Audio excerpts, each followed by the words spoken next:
Halo, assalamualaikum pemirsa. Sejumlah informasi dari Pasuruan dan sekitarnya telah dipersiapkan tim redaksi. Bersama saya Ardiana Putri, inilah Warmo Sepekan selengkapnya.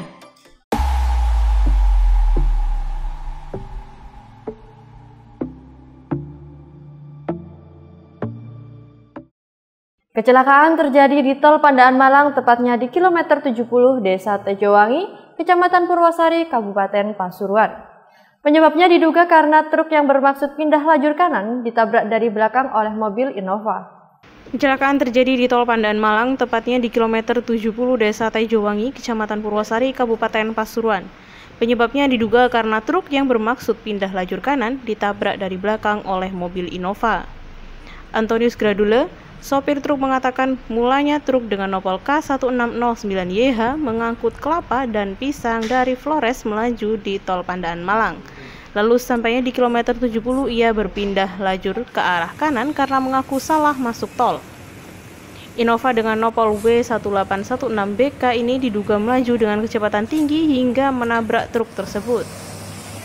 Sementara itu, kecelakaan juga terjadi di jalur Pantura, Desa Bayeman, Kecamatan Tongas, Kabupaten Probolinggo. Sebuah pick-up ugal-ugalan hingga menabrak motor dan minibus. Kecelakaan terjadi di jalur Pantura, Desa Bayeman, Kecamatan Tongas, Kabupaten Probolinggo. Sebuah pick-up ugal-ugalan hingga menabrak motor dan minibus Kamis siang. Erik Saiful Anwar, saksi sekaligus pengemudi minibus, mengatakan bahwa dari arah barat sebuah Grand Max melaju cukup kencang.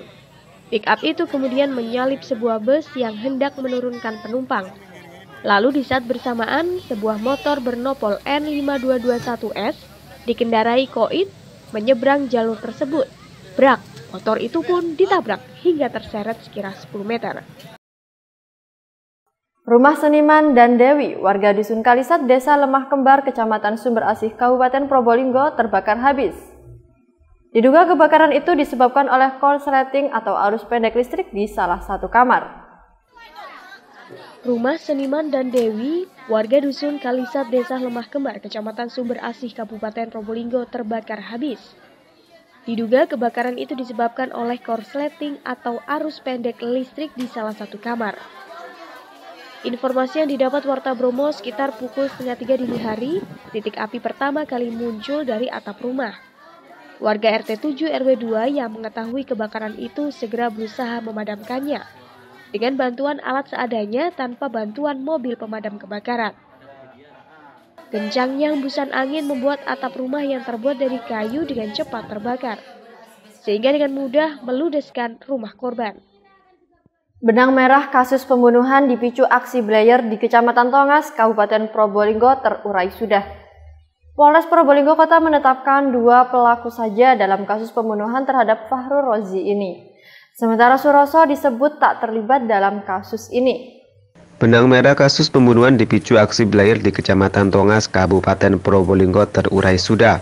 Polres Probolinggo Kota menetapkan 2 pelaku saja dalam kasus pembunuhan terhadap Fahrul Rozi ini. Sementara Suroso disebut tak terlibat dalam kasus itu. Polres Probolinggo Kota merilis 2 pelaku pembunuhan jelang Idul Fitri. Kedua pelaku pembunuhan adalah Syarifatul Munir atau Munir 18 tahun warga Desa Tongas Wetan dan Aik Fauzi Purnamadani alias Ayi 21 tahun warga Desa Tongas Kulon Kecamatan Tongas. Dalam aksi berdarah itu Munir bertindak selaku eksekutor sedangkan Ayi bertugas mengemudikan sepeda motor. Polisi mengamankan beberapa barang bukti pembunuhan, mulai dari celurit, pakaian korban, dan pelaku, hingga sepeda motor yang digunakan saat membunuh korban.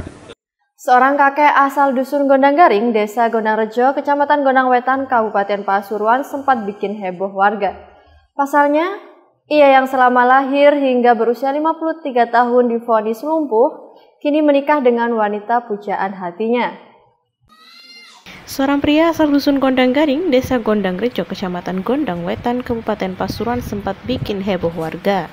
Pasalnya, ia yang sejak lahir hingga berusia 53 tahun divonis lumpuh, kini menikah dengan wanita pujaan hatinya.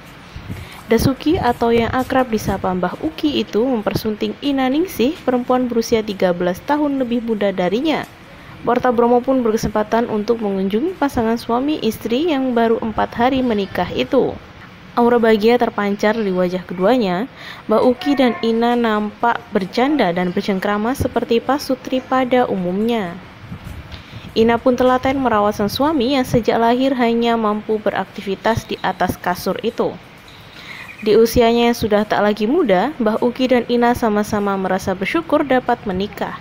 Keduanya pun berharap segera dikaruniai keturunan. Berobat karena sakit perut.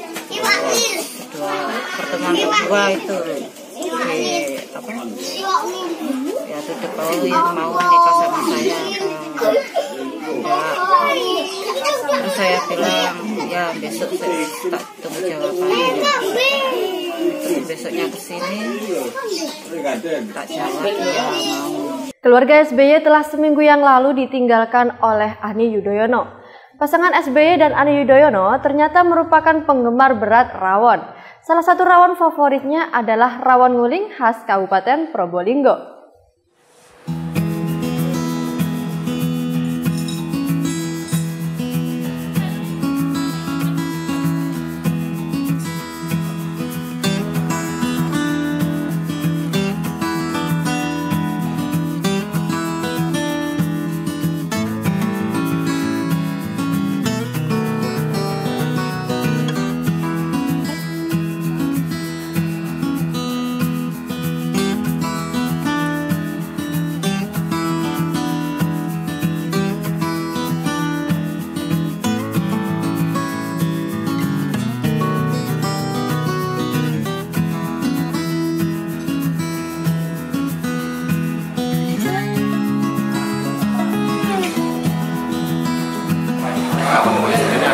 Salah satu ciri khas yaitu irisannya dagingnya itu kita sudah memakai irisan daging-daging yang pilihan, yaitu dengan adanya daging sapi lokal kita menggunakan tetap harus memakai sapi lokal, bukan sapi pengiriman atau sapi pakai konsentrat.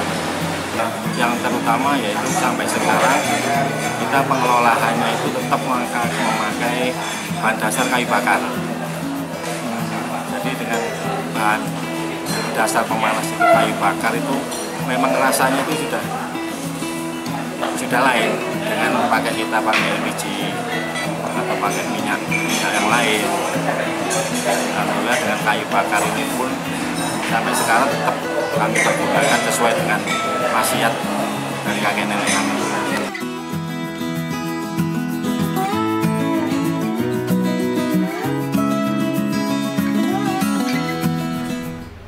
Berita tersebut sekaligus menjadi akhir dari Warmos Sepekan edisi hari ini.